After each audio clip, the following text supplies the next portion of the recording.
What's up guys, Onmaths here, and today we're looking at volume and surface area, and we're looking at some challenging questions today. We're going to start off with probably the easiest one of the three. I think the second and third questions are kind of in the grade 7, grade 8 range. So this question says that we've got a cylinder and a sphere, and the thing is that, the key to this question is the part which says that they have the same volume. Okay, so if we find the volume of the one we can find the volume for, then we can work through that and find out the radius of the sphere. So we're going to focus 100% on the cylinder at the start. So I'm just going to show the examiner that all my cylinder working out is going to be on this side. Now we've got to remember the formula for volume of a cylinder. It's not something that's given to you. So to find out the volume of a cylinder is basically a prism where you've just got to work out the area of the cross section and times it by the length, or the height in this case. Okay, so the volume will be the area of that circle, which will be pi r squared, times the height. Okay, let's put in the values. So radius, it says, is 12 times the height. Now this is a calculator paper, so I'll get out my calculator and I'll leave it in terms of pi.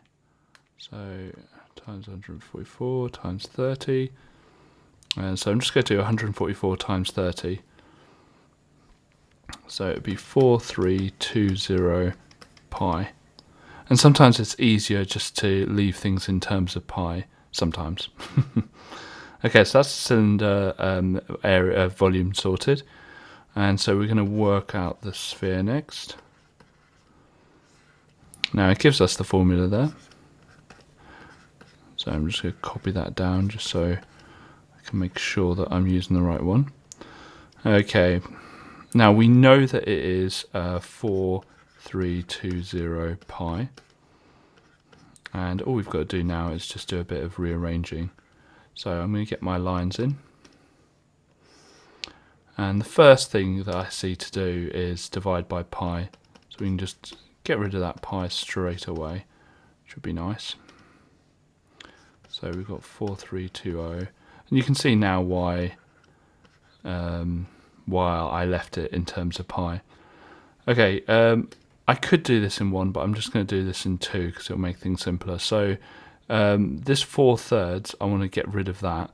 Now I can divide both sides by 4/3. In fact, that's what I might do actually. The other thing I could do is times both sides by 3 and then divide both sides by 4. It's just personal preference. I'm just going to divide by 4/3.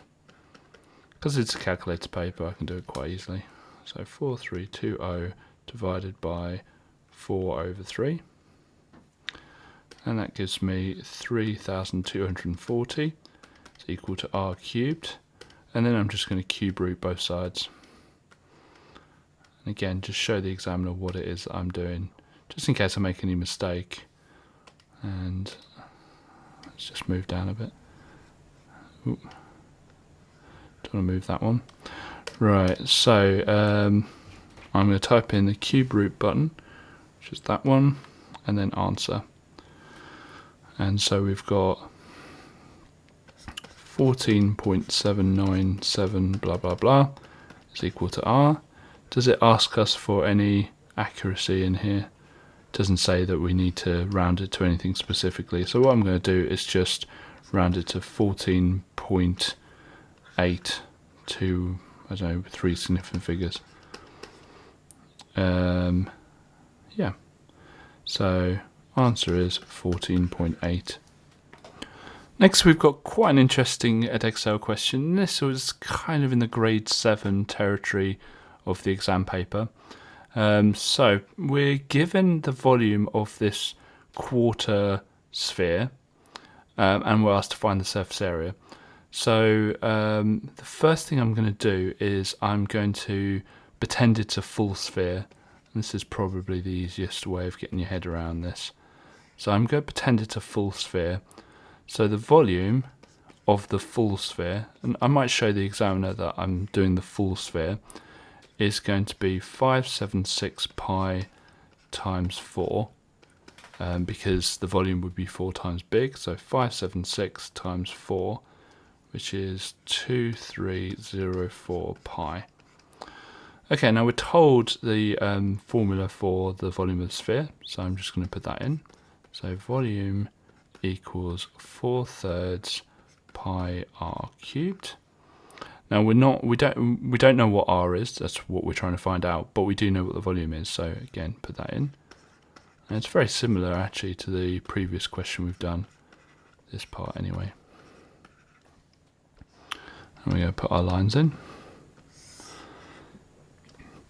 Right. So again, do this the same way as we did the last question. Divide both sides by pi. 2304 equals 4/3 r cubed. Divide both sides by that 4/3, or times it by 3 and then divide by 4, either way. 2304 divided by 4/3. If you've got a calculator, make sure you use it, even if you're very confident. You can always make mistakes. And then finally get rid of that cube by just cube rooting both sides. So I'm just going to cube root the answer. And oh, that's nice. Gives us 12. Oh, there you go. So r, the radius is 12.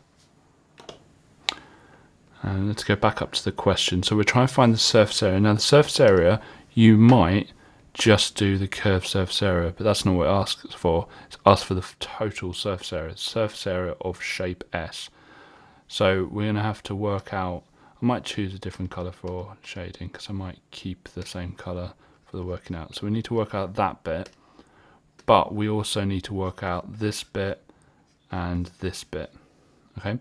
Now the purple bits are both semicircles, so actually if we put the two together it will make a full circle. So we could actually just find that out now. So area of two semicircles.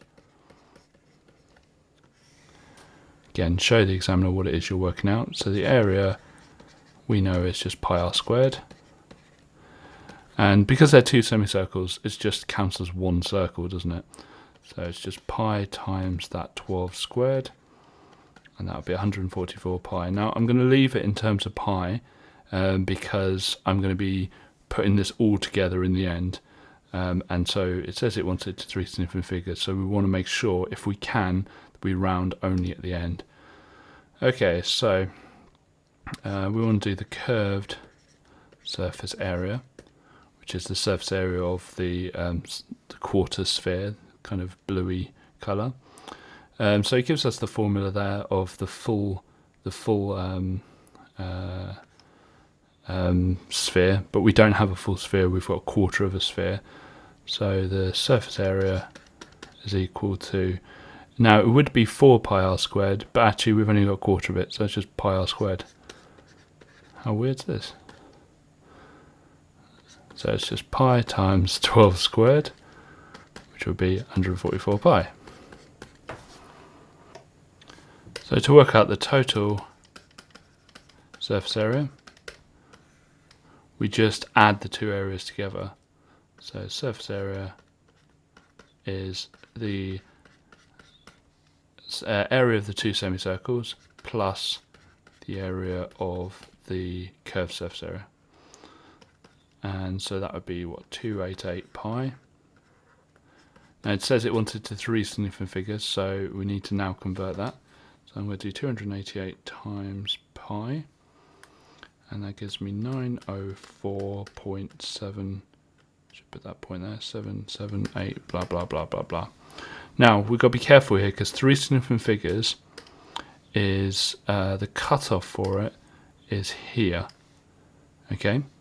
So we're going to end up just with an integer. So the number to the right of that is a 7, so that 4 is going to go up, so it's going to be 905, and that's it. It's 3 significant figures. Some people are very hesitant when it says 3 significant figures. They think it has to include a decimal somewhere. Not at all. With 3 significant figures, if the number's big enough, you might just get an integer. In fact, you might have to add zeros at the end of it as well as placeholders. Last up is our AQA question, and they don't disappoint. There's a lot going on with this question. It just kind of looks a bit intimidating.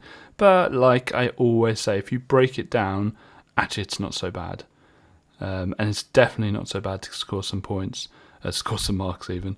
And this is kind of in the grade 8 territory. It's not quite grade 9, but it's the kind of grade 8 territory of the exam paper. So the first thing we're going to do is we're going to look at the sphere, and we're going to have the formula for the sphere in terms of this 2x. So,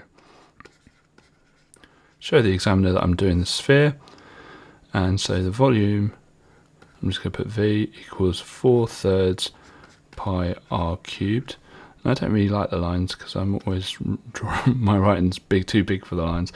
But anyway, okay, so going to substitute in the 2x, so make sure you put it in brackets because it's the whole 2x cubed. Okay, so 4/3 pi, now it's going to be the 2 cubed, which is 8, and it's going to be the x cubed, which would be x cubed, and then I'm going to times the 8 by the 4 on the top, 32/3 pi x cubed. Next we'll look at the cone, and again it gives us the volume, and all we've got to do is substitute in the values it gives us in the question. So it's 1/3 pi, and it says the r now is 3x. Again, expand that. So 3 squared is 9, x squared h. And then 1/3 of 9 is 3.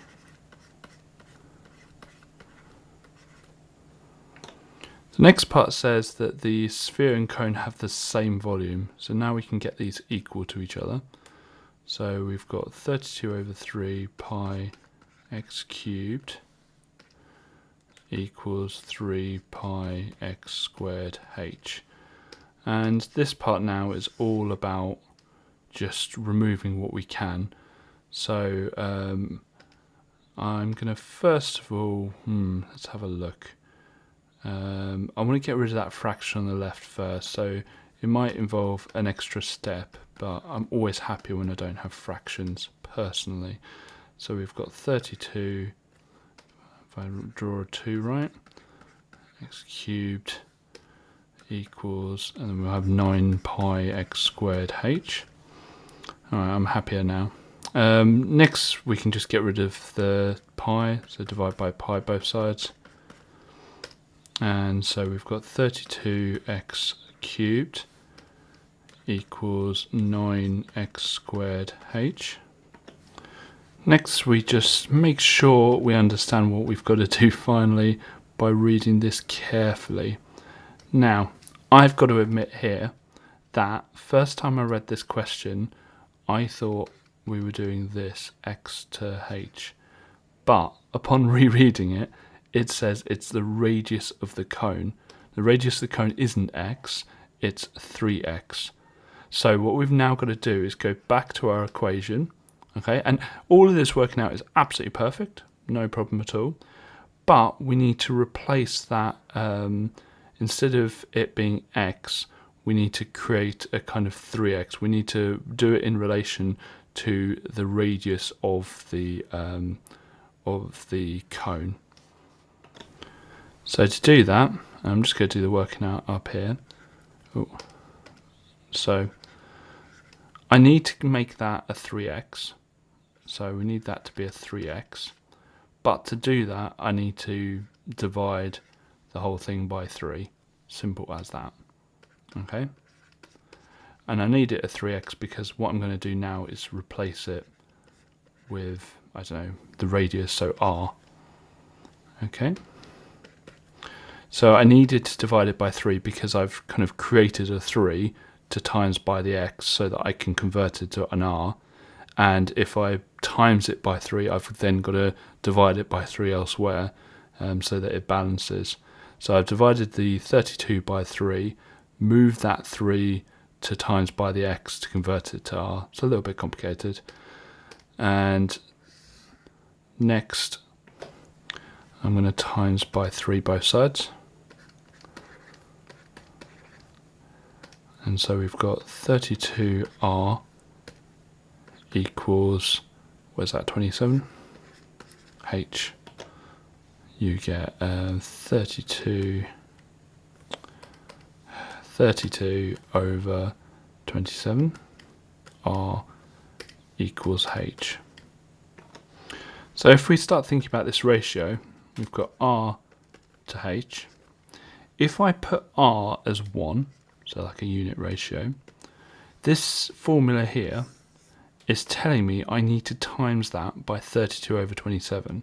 So I need to times that by 32 over 27 to get to the value of h. Because that formula is saying if I have r, times it by 32 over 27 and you get h. So h in this formula, in this ratio, sorry, is 32 over 27. Okay, and then I get my lines down, because obviously we shouldn't really have fractions in ratio. And, well, I'm not going to times by, oh, I wasn't. So I'm going to times both sides by 27, like so. And we've got 27 to 32. Now, what do you think the most common wrong answer is? You probably know. The most common wrong answer to this is 32 to 27. Okay, that's the most common wrong answer to this. And the reason is, for the people who've got this far, that's the most common wrong answer. The reason is quite clearly, like you saw before, we had that, what did we have? We had 32r equals 27h. So you look at the 32 there and you look at the 27 there, and you just think, okay, the ratio is going to be 32 to 27. So I completely get that. But if you look at the bit we done there, then that hopefully demonstrates why that is not the answer, why it's actually the other way around. So try and make sure you remember that for these kind of ratio questions, and you should be better equipped for them. Anyway, I hope today's video was useful. If it was, please click like. If you want to see more from us, we release videos every single weekday, Monday to Friday at 9 o'clock in the morning. So just click subscribe and click the bell icon to make sure you're up to date with all the stuff we release. If you haven't already, which I'm sure you have, check out our website, onmaths.com, which is full of free resources for you to try out and hopefully will improve your maths along the way. There will be a magical card that appears above the screen now, so that will take you straight to our site where you can just check it out, and you can even sign up for free as well. Otherwise, thank you very much, and I'll see you tomorrow.